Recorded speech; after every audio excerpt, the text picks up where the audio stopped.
सभी भाइयों को प्यार भरा नमस्कार। और मैं लेके आ चुका हूँ आपके सामने यूपी पुलिस के लिए हिंदी की टॉप से टॉप क्वेश्चन। यूपी पुलिस चाहे आप ऐसे जीडी की तैयारी कर रहे हो, क्वेश्चन आपके लिए इंपॉर्टेंट साबित होने वाले हैं, तो ज़रूर जुड़ेंगे लास्ट तक और देखेंगे। हिंदी के टॉप क्वेश्चन है जिसे क्लास को मैं 12 मिनट के अंदर खत्म करूंगा। देखते हैं कि आपके कितने क्वेश्चन सही होते हैं। यूपी पुलिस, ठीक है, यूपी पुलिस, ठीक, आपके लिए इंपॉर्टेंट है हिंदी। तो देखो क्वेश्चन हमें कह रहा हम क्या है, हम क्या शब्द है, जैसे कि उत्तम, ठीक है, पुरुष है, प्रथम पुरुष है, निजवाचक है या फिर संबंधवाचक है। ठीक है मेरे मित्र, 4 ऑप्शन अपने सामने हैं और एक अपना उत्तर है यहाँ पर। तो हम अगर जाते हैं ऑप्शन नंबर ए की ओर, जो कि यहाँ से बिल्कुल सही हो जाएगा। लास्ट में कमेंट करना कितने सही होते हैं, सर्वनाम के भेद कितने हैं, सर्वनाम के कितने भेद है, 3, 4, 5, 6, 3, 4, 5, 6। Option A B C D, option A B C D, किसकी ओर आप जा रहे हो? जो बिल्कुल यहाँ से सही बताओगे तो आप कह दोगे हम तो जा रहे हैं ऑप्शन नंबर डी पर, तो मैं कह दूंगा डी यानी 6 बिल्कुल सही है।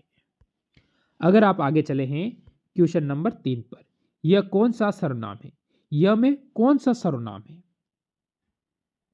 ठीक है, पुरुषवाचक, निजवाचक, निश्चयवाचक या संबंधवाचक। ठीक है, ये आपको बताना है। आज कुछ क्वेश्चन अजीब अजीब क्वेश्चन भी आपको देखने को मिलेंगे कि ऐसे पेपर में आते हैं। मैं कहता हूँ बिल्कुल आते हैं पेपर, क्यों नहीं आते हैं? कुछ भी आ सकता है क्योंकि 5 साल बाद पेपर हो रहा है, तो कुछ भी क्वेश्चन छप सकते हैं। तो ऑप्शन नंबर अपना सी बिल्कुल सही हो जाएगा। अगर हम आगे चले, जैसे तू, तुम, आप, यदि हिंदी में कौन सा पुरुषवाचक सर्वनाम है? ठीक है, ये आपको यहां से क्वेश्चन बनता है एक कि तू और तुम और आप, यानी ये हिंदी का कौन सा पुरुषवाचक सर्वनाम है? तो हम कह सकते हैं उत्तम पुरुषवाचक, अन्य पुरुष, मध्य पुरुष या इनमें से कोई नहीं भी शब्द है, बिल्कुल जिसकी ओर भी आप जा सकते हो। कोई बात नहीं, अगर आपको लगता है कि भाई ऑप्शन नंबर डी सही है तो कोई डी सही हो सकता है, ऐसा कोई नहीं है। आपको खुद को सोचना है कौन सा सही है। मध्यम पुरुष, ऑप्शन नंबर सी बिल्कुल सही हो जाएगा। अगला क्वेश्चन देखो, कल वह विद्यालय जाएगा, इस वाक्य में सर्वनाम छांटे। कल वह विद्यालय जाएगा, कल वो विद्यालय जाएगा, इसमें से 1 से लेकर 3 क्वेश्चन आपके पेपर में देखने को मिल सकते हैं चारों शिफ्टों के अंदर। यानी ये क्लास आपके लिए कम से कम 6 नंबर की इंपॉर्टेंट साबित होती है। आप कह सकते हो कल, वह कल विद्यालय जाएगा, तो आप कह सकते हो वह, कल तो नहीं होगा, वह यानी ऑप्शन नंबर बी बिल्कुल सही हो जाएगा। अगर मैं आगे बढ़ूं क्वेश्चन नंबर 6 पर, इनमें से कौन सा सर्वनाम पुरुषवाचक नहीं है? देखो, कोई, आप यानी पुरुष, मैं यानी खुद पुरुष, ठीक है, वे पुरुष। तो मैंने सारे क्वेश्चन आपको बता दिए हैं, इनका उत्तर आप किस तरह से निकाल सकते हैं। तो मेरे मित्र, जो भी ऑप्शन नंबर ए पे जा रहा है बिल्कुल सही है। ठीक, फिर आगे बढ़ो, क्वेश्चन नंबर 7 का उत्तर देंगे सारे मित्र। इसका क्या रहा है, इनमें से कौन सा शब्द सर्वनाम नहीं है? नहीं है से संबंध आपसे पूछा है, तो आप क्या कह सकते हो, जैसे कि कुछ, कौन, क्या और इधर। 4 ऑप्शन आपके सामने हैं और एक अपना उत्तर हो जाता है। मेरे मित्र, अगर आप ऑप्शन नंबर डी पे जा रहे हो, डी की ओर बढ़ रहे हो, तो आप बिल्कुल सही जा रहे हो, इधर हो जाएगा। ये आगे है प्रश्नवाचक सर्वनाम का उदाहरण है। प्रश्नवाचक सर्वनाम आपसे पूछा है, उसका क्या उदाहरण है? जो, वे, कौन, आप। अगर प्रश्न लगा तो कौन, कौन यानी प्रश्नवाचक चिन्ह की जगह पर आप अगर लगाते हो, प्रश्नवाचक चिन्ह लग गया है, तो आप कह सकते हो कौन कह सकते हो, तो ऑप्शन नंबर सी बिल्कुल सही है। अगर आगे बढ़ो क्वेश्चन नंबर 9 की ओर, मैं कुछ पुस्तकें लाया हूं, इन्हें तुम रख लो, इस वाक्य में रेखांकित सर्वनाम भेद बताइए। ठीक है, मैं कुछ पुस्तकें लाया हूं और इसे क्या कर लो, आप रख लो, यानी हम कहीं से कुछ पुस्तकें लाए हैं या मैं कुछ पुस्तकें लाया हूं और आप इसे रख लो, यानी आपके पास से रख लो। तो इसमें से कौन सा सर्वनाम आपको बताना है, भेद कौन सा है बताइए। मेरे मित्र, अनिश्चय वाचक आप कह सकते हो। ठीक, अगर अनिश्चय वाचक आप कह रहे हो तो आप ऑप्शन नंबर बी पे जाओगे, जो बिल्कुल सही हो जाएगा। अगर आप आगे बढ़ते हो अगले क्वेश्चन पर, क्वेश्चन नंबर 10 पे, निम्न में से प्रश्नवाचक सर्वनाम का प्रयोग किस वाक्य में हुआ है। यानी आज आपके सर्वनाम सारे क्लियर हो जाएंगे, किस टाइप का सर्वनाम से क्वेश्चन बनता है सारे ही क्लियर, क्योंकि यहाँ का एक क्वेश्चन गलत नहीं होना चाहिए।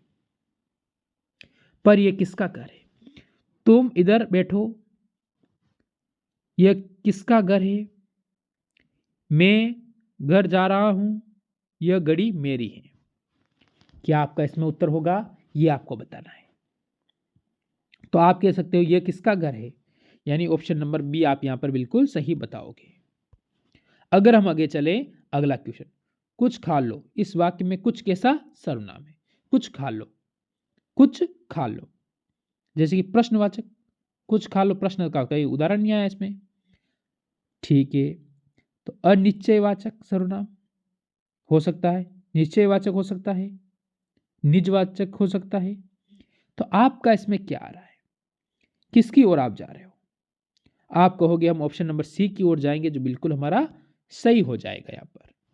अगर अगला क्वेश्चन आपके सामने आता है, कहता है देखो कौन आया है, इस वाक्य में कौन सा सर्वनाम है।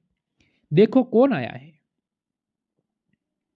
फिर कौन आया, फिर कौन आया तो प्रश्न लग गया है, फिर कौन आया हमें पता नहीं, इसीलिए तो पूछ रहे हैं आपको कि देखो कौन आया है। आपको पता है, आपके किसी मित्र को बता रहे हैं देखो कौन आया है, हमारा मित्र आया है, कौन, कौन यानी प्रश्नवाचक सर्वनाम, ऐसे शब्द में आप कह सकते हो ऑप्शन नंबर डी।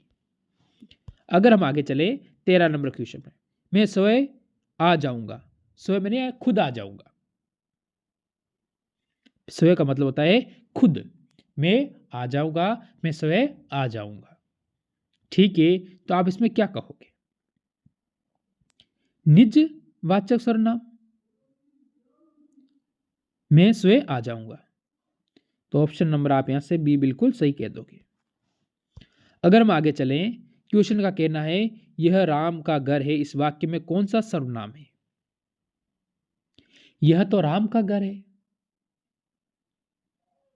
भाई फिक्स है कि ये राम का ही घर है, ये मुकेश का ही घर है, कमलेश का ही घर है, कोमल का ही घर है, ये जिसका भी है उसी का घर है, तो फिक्स है, तो ये निश्चय है कि भाई ये इसका घर है, तो हम कहेंगे निश्चयवाचक सर्वनाम, यानी ऑप्शन नंबर हम ए पे जाएंगे, जो बिल्कुल सही हो जाएगा।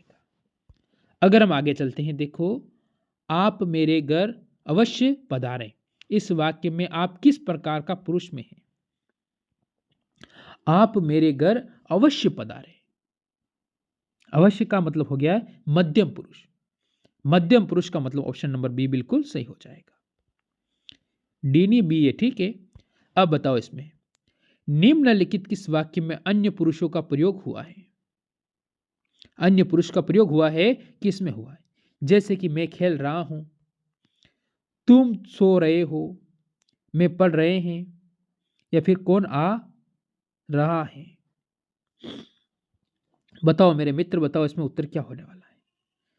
तो आप यहां से कह सकते हो मैं पढ़ रहे हैं, ऑप्शन नंबर सी बिल्कुल सही हो जाएगा।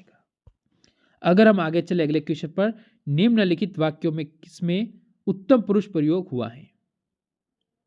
उत्तम पुरुष, तो आपके सामने 4 ऑप्शन है, जैसे कि तुम कहां जा रहे हो, आज मेरे घर में पूजा है, बच्चा रो रहा है, उसे भूख लगी है।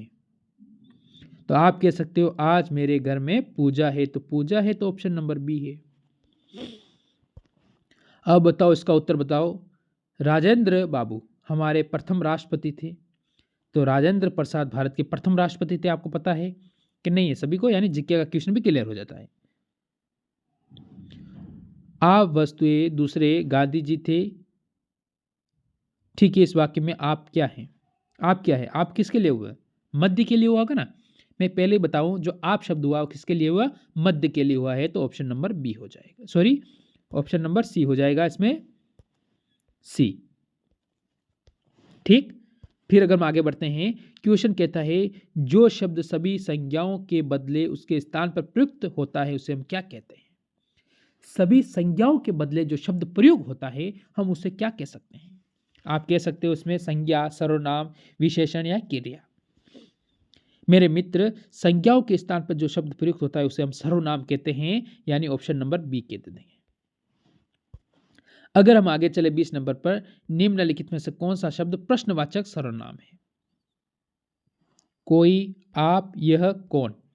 प्रश्नवाचक जिसके स्थान पर प्रश्न का उपयोग हुआ है वो प्रश्नवाचक हो सकता है, तो आप कह सकते हो ऑप्शन नंबर डी बिल्कुल सही होगा, कौन। ठीक। अगर हम आगे चलें, अगला क्वेश्चन, निम्न शब्दों में से कौन सा शब्द निश्चयवाचक सर्वनाम है? क्या, यह, कोई, कहां। ठीक, बताना है आपको। तो आप कह सकते हो यह कहोगे तो ऑप्शन नंबर बी पे जाओगे। अगला शब्द, किसी व्यक्ति या वस्तु के नाम की जगह दूसरे शब्दों का प्रयोग करते हैं तो ऐसे शब्द को क्या कहा जाता है?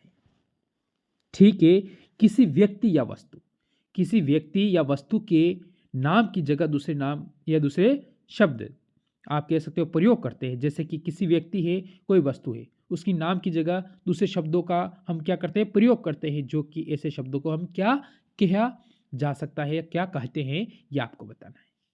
ठीक है, तो आप मेरे मित्र कहोगे इसे भी हम सर्वनाम ही कहते हैं, ऑप्शन नंबर सी। अगले क्वेश्चन पे चलेंगे, निम्नलिखित में से कौन सा शब्द पुरुषवाचक सर्वनाम में अंतर्गत रखा जा सकता है?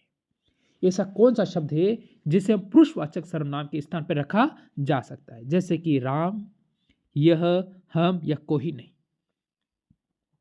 ऑप्शन आपके सामने 4 है और इंपॉर्टेंट है। तो आप कह सकते हो हम क्यों किस जगह रख सकते हैं? हम पुरुषवाचक सर्वनाम में रख सकते हैं। हम कहेंगे तो ऑप्शन नंबर सी बिल्कुल सही होगा। अगले क्वेश्चन पर देखो, मैं अपने आप काम करूंगा, इस वाक्य में आप शब्द को कौन सा सर्वनाम है? मैं अपने आप काम करूंगा, मैं यानी मेरा काम मैं खुद कर लूंगा, यानी या हम कह सकते हो अपने आप का मतलब होता है मेरा काम मैं खुद कर लूंगा, तो इसमें आपको बताना है। तो आप कहोगे निजवाचक का मतलब ऑप्शन नंबर बी बिल्कुल सही है। यह आपका आज का लास्ट क्वेश्चन रहेगा, इसका उत्तर बताओ। निम्नलिखित वाक्यों में से किस वाक्य में सर्वनाम का अशुद्ध प्रयोग हुआ है? यानी उसमें सर्वनाम पूर्णतः गलत है। मुझे इस बैठक की सूचना नहीं थी, सही हो सकता है, कोई प्रॉब्लम नहीं है। मैं तेरे को एक घड़ी दूंगा, यह ऐसे गलत हो गया है। ठीक है, आपके आग्रह पर मैं दिल्ली जा सकता हूं। आप अगर आग्रह करते हो, आप कहते हो तो मैं दिल्ली जा सकता हूं। ठीक है, वह स्वयं यहाँ नहीं जाना चाहती, वह खुद वहां पर जाना नहीं चाहती। तो इसमें आप ऑप्शन नंबर जाओगे बी पर। तो मेरे मित्र बी यहाँ से आपका बिल्कुल गलत हो गया। तो ये थे आज के टॉप क्वेश्चन। जरूर बताएंगे सारे मित्र कि इन जो मैं 25 क्वेश्चन आपके लिए लेकर आया हूँ, ठीक है, इन 25 में से अगर सर्वनाम से संबंधित आपको और भी कई क्वेश्चन में डाउट है तो मेरे को कमेंट कीजिए। और इसके बाद अगला ऐसे टॉपिक करवाऊंगा जहाँ से क्वेश्चन बैठना फिक्स है, 2-2 क्वेश्चन बैठते हैं अगर, तो हम इन 10 दिनों में कम से कम हिंदी के 20 से 30 क्वेश्चन ऐसे क्लियर कर लेंगे जहाँ से एक नंबर अपना नहीं कर सकता। तो वर्दी की तैयारी करने वाले सबसे पहले जय हिंद लिखकर भेज दो। चलो मैं इस क्लास को यहीं विराम देता हूँ। मेरी तरफ से सभी को जय हिंद, जय भारत।